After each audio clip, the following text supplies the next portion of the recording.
Mais bien, salut à tous les amis, c'est Bebez, j'espère que vous allez bien, car moi, comme d'hab, ça va super.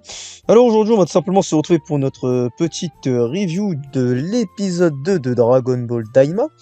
Comme pour l'épisode 1, on va plutôt revenir sur les différents événements qu'il y a eu dans l'épisode, dans l'ordre chronologique de l'épisode 1. Après, bon, on discutera rapidement de quelques incohérences de mon point de vue, etc. sur certains points. De toute façon, ça se fera au fur et à mesure de la vidéo en soi. Commençons par le commencement. Déjà, l'épisode dure beaucoup moins longtemps, ce qui est logique que le premier épisode, hein, là où le premier faisait plus de 30 minutes, je crois. Ou 30 tout pile, je sais plus exactement. Non, je crois 32, une connerie du genre. Celui-ci fait 23, 24, bref, tout simplement la durée classique d'un épisode d'animé. Bon, alors rapidement, dès le début déjà, ça commence, enfin ça nous fait tout simplement continuer. Là, on s'est arrêté sur l'épisode 1, donc le vœu tout simplement où tout le monde redevient petit. Hein, bah là, à ce moment-là, concrètement, ça commence déjà avec tout le monde qui devient petit, puis ensuite t'as l'opening qui se lance. Donc bon, voilà, à partir de ce moment-là, on s'en fout. Une fois que l'opening s'arrête, là, ça nous remet du point de vue de à chaque fois, je vais oublier son nom. Neva, je me rappelle. Degesu, je me rappelle. L'autre, c'est quoi? C'est Goma, si je me trompe pas. Je crois que c'est Goma. Justement, où leur vœu est en train de se finir. Au moment où, justement, ils sont en train de faire leur vœu, t'as Goma qui. Et d'ailleurs, même pas, ça, c'est le début de l'épisode. Donc, en fait, j'ai de la grosse merde. C'est d'abord ça, puis ils se mettent en gosse. Puis ensuite, ça revient vers lui. Mais bref, au moment où concrètement, il finit son vœu. T'as tout simplement Shenron, t'as tout simplement Shenron qui dit oui, qui leur dit que oui, c'est leur dernier vœu. Goma qui comprend pas, qui lui demande directement le pourquoi du comment, justement, c'est leur dernier vœu, vu qu'il est censé leur en donner trois. Et là, Shenron qui lui lâche une phrase. Je sais pas d'où ça sort, encore une fois. Bon, incohérence ou pas incohérence, je sais pas. À ce niveau, enfin, dans la logique, c'est incohérence parce qu'on en a jamais entendu parler. Mais vu qu'on en a jamais entendu parler, est-ce que c'est vraiment incohérent? Je sais pas. Bref, Shenron qui dit que concrètement, le fait d'avoir trois vœux, c'est un bonus pour les habitués. Si tu n'es pas habitué à invoquer Shenron, tu n'as le droit qu'à un vœu. D'accord. Moi, je me rappelle en tout cas que dans Dragon Ball Z, le justement boost que Dende donnait à Shenron, c'était les trois vœux fins. Il y avait pas d'habitué, pas habitué. Là, il y a une histoire d'habitué. Bon, ça va faciliter le scénario dans le sens où Goma va devoir chercher le troisième œil, etc. Donc bon, à ce niveau-là, voilà. Ça de base, c'est comment l'épisode commence. Ensuite, il y a un moment où ils sont en gosse. Ensuite, t'as l'opening. Ensuite, ça revient vers eux. Et concrètement, à ce moment-là, t'as Goma qui va directement demander à Nova s'il peut obtenir les Dragon Ball du monde des démons. Non, ça, je crois que j'ai dit Nova. Neva qui le stoppe et qui lui sort tout simplement que bah, il est obligé d'aller combattre les gardes à la con. Euh, ça veut dire que même lui qui a créé les Dragon Ball et qui a créé les gardes, il n'a pas forcément d'emprise directe sur eux. Genre peut-être que entre eux, entre guillemets, ils se respectent, mais dans le sens où il les a créés, il peut pas aller à l'encontre de sa création, vu que leur objectif c'est de concrètement protéger les DB quoi qu'il arrive. Bon, ok, à ce niveau-là, franchement, rien à redire.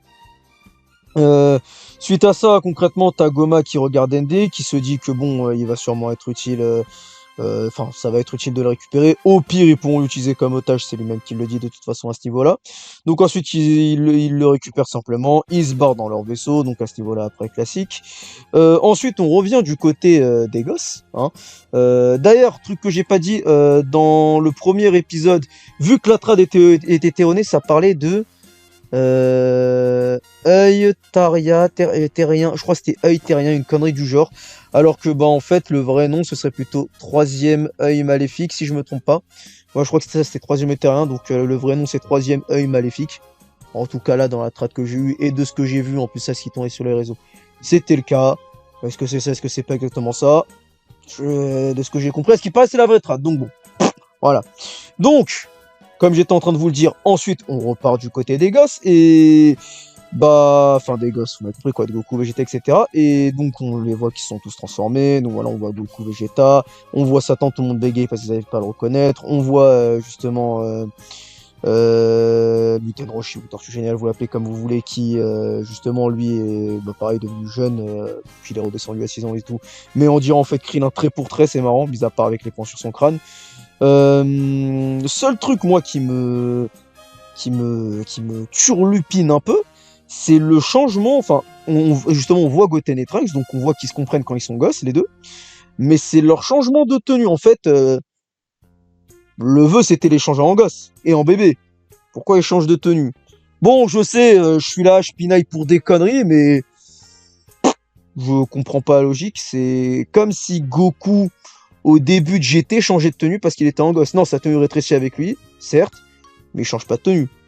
Donc bon, bref, bon, à ce niveau-là, voilà, bon, c'est du pinaillage peut-être, mais on s'en fout.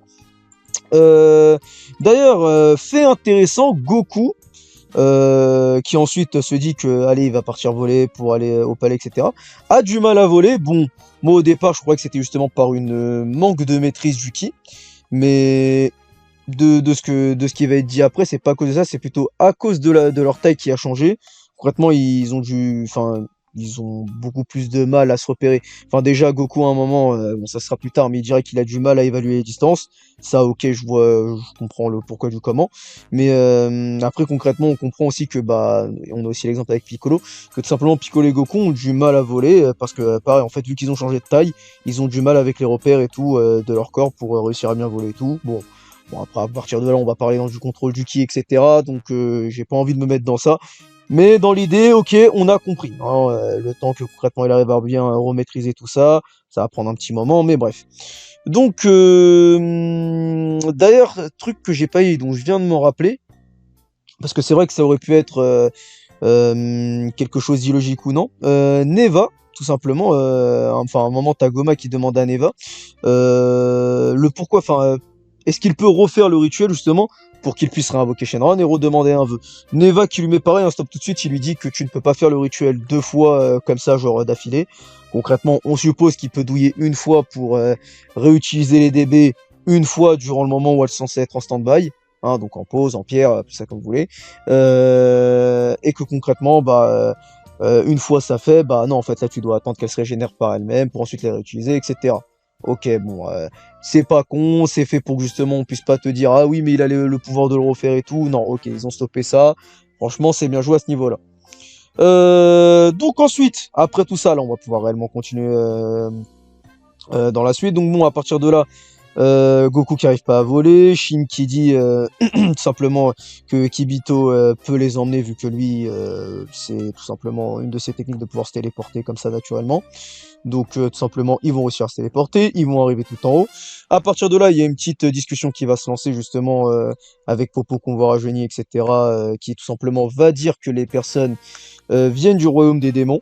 Popo d'ailleurs qui va aussi faire, enfin qui va tout simplement dire que le Kaioshin ressemblait à Shin et que s'appelait Degesu, donc bon Shin qui va se rappeler que c'est son frère, etc. On apprend d'ailleurs que Shin est né là-bas, hein, fait intéressant, donc c'est-à-dire qu'il n'a pas directement été Kaioshin avec les Kaio, etc. C'est qu'il est né dans le monde des démons. De ce qu'on va comprendre plus tard, il y a vécu un certain moment, puis ensuite il est venu dans le monde des humains. Ok, c'était bon à savoir. D'ailleurs, à ce moment-là, Piccolo, qui est venu aussi avec Shin, Kibito et Goku, lorsque Popo va parler de Neva, il va tout de suite savoir qui c'est. Donc, à ce qui paraît, c'est un Namek légendaire. Hein, selon ce que Piccolo nous dit, c'est un Namek légendaire qui est le seul Namek à être resté dans le royaume des démons. Là où tous les Namek, concrètement, ont quitté le royaume des démons, lorsque c'était possible.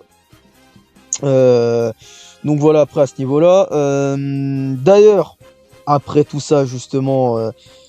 t'as tout simplement Goku qui a envie de voler pour aller chercher quelque chose.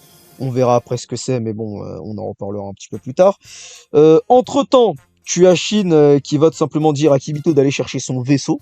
Donc bah en même temps logique, il a pas débarqué comme ça, pif paf pouf, il s'est téléporté dans le royaume des Kaioshin. Il est venu avec un vaisseau. Sur ce point-là, ok. Sauf que le vaisseau, il est dans le royaume des Kaioshin. Donc là où il y a eu le combat final contre tout simplement, enfin Boupur, Goku, Vegeta. Pour ceux qui se rappellent de ce combat, c'était un combat qui avait enculé le royaume des Kaioshin dans tous les sens. Hein, pour ceux qui s'en rappellent bien.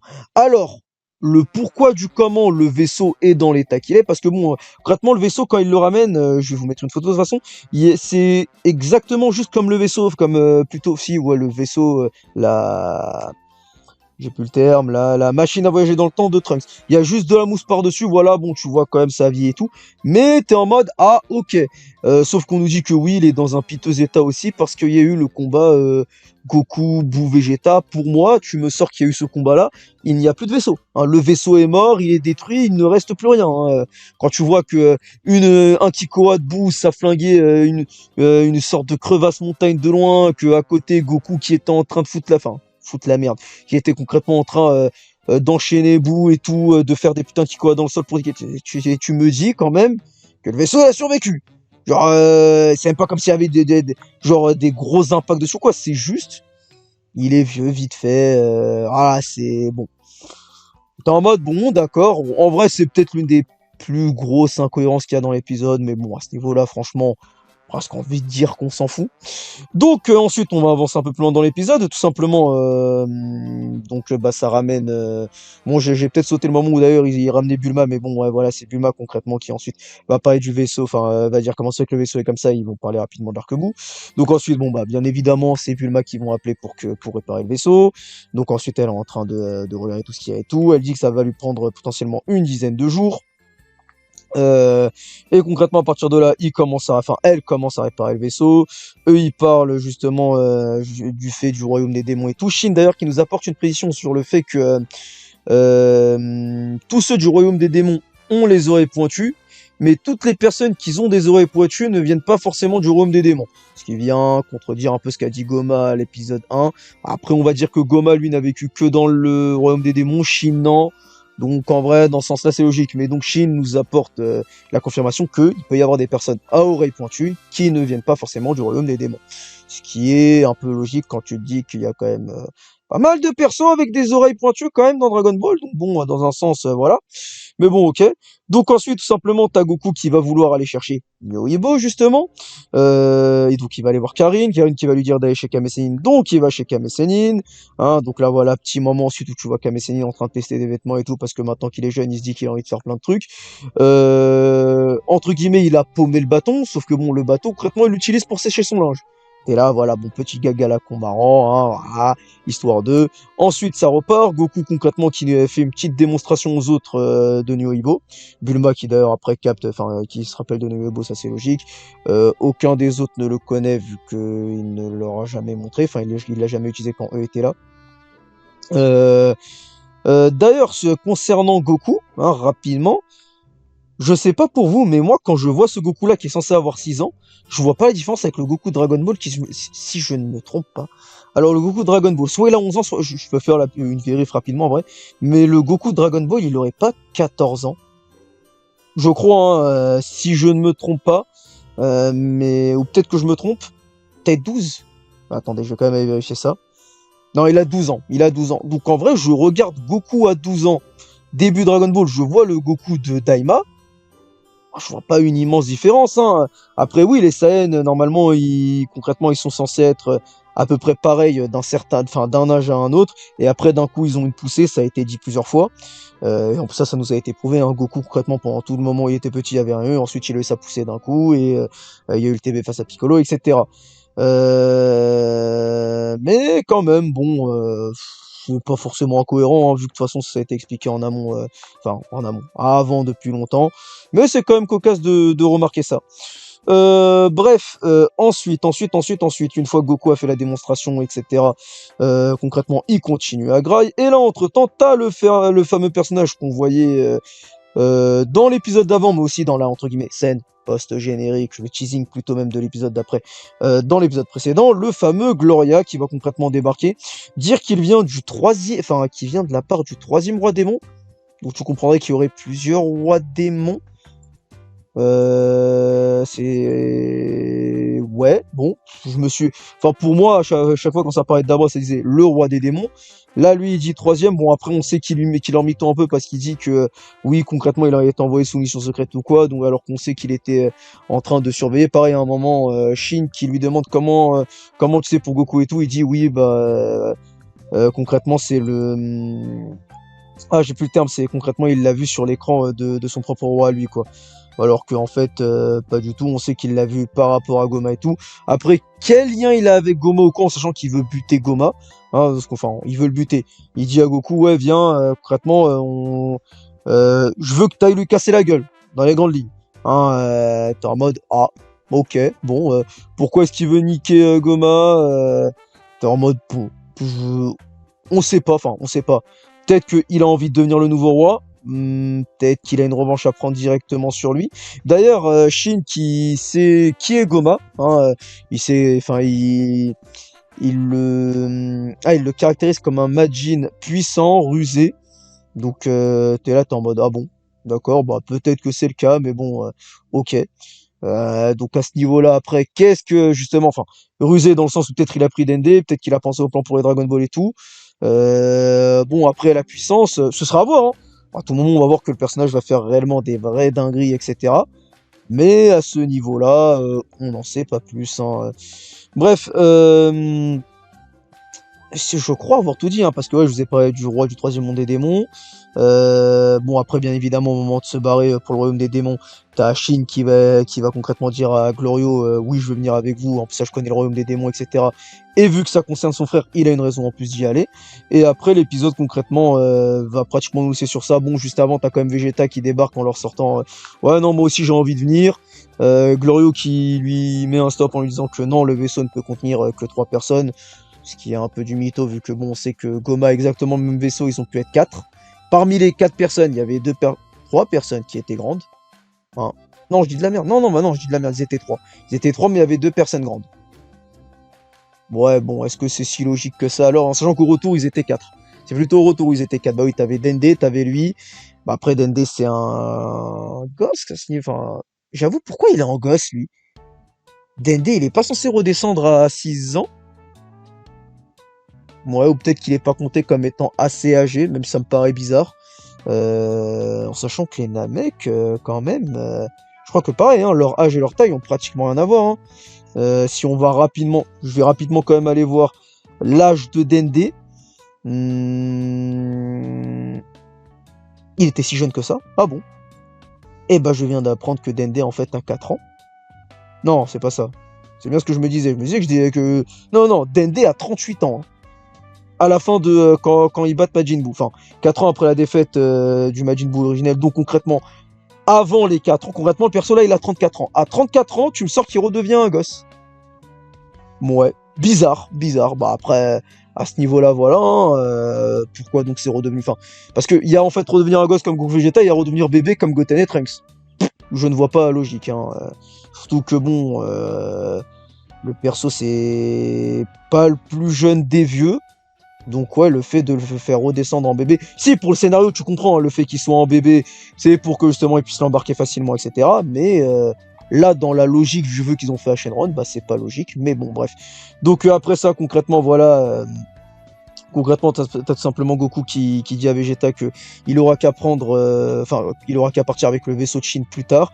Et concrètement, bah là, on va avoir Shin, Goku et Glorio qui vont se barrer. Et concrètement, ça va ensuite bah, nous laisser là pour ensuite nous mettre sur le prochain épisode. Bon, après, rapidement, comme ça, mes impressions de l'épisode.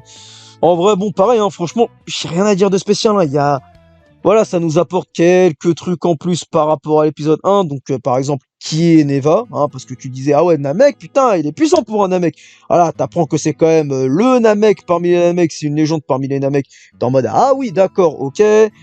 T'apprends 2-3 trucs sur Goma, tu vois que Shin, ouais, voilà, il connaît le royaume des démons, il y a vécu. Voilà, tu apprends 2-3 trucs qui viennent, pareil, préparer le lore, etc. pour Daima, mais en termes de trucs enfin, en termes d'avancée dans l'histoire, pour l'instant, il n'y a rien de spécial. Là, normalement, le prochain épisode va vraiment nous mettre dedans, parce que là, ils se sont barrés pour le royaume des démons. Donc, j'espère qu'il y aura vraiment, là, un vrai début. J'ai pas envie de dire début de scénario, vu qu'en vrai, là, le scénario est déjà tout vu. Mais un vrai début de trame scénaristique, etc., où on va vraiment les voir partir à l'aventure et faire des trucs. De toute façon, on verra ça normalement au prochain épisode. Bref, sur ce, j'espère que cette petite review du deuxième épisode de Dragon Ball Daima vous aura plu. Moi, je vais tout simplement vous souhaiter une bonne journée et puis vous dire à la prochaine pour d'autres vidéos et tout simplement vous laisser avec l'outro. Donc sur ce, allez, salut!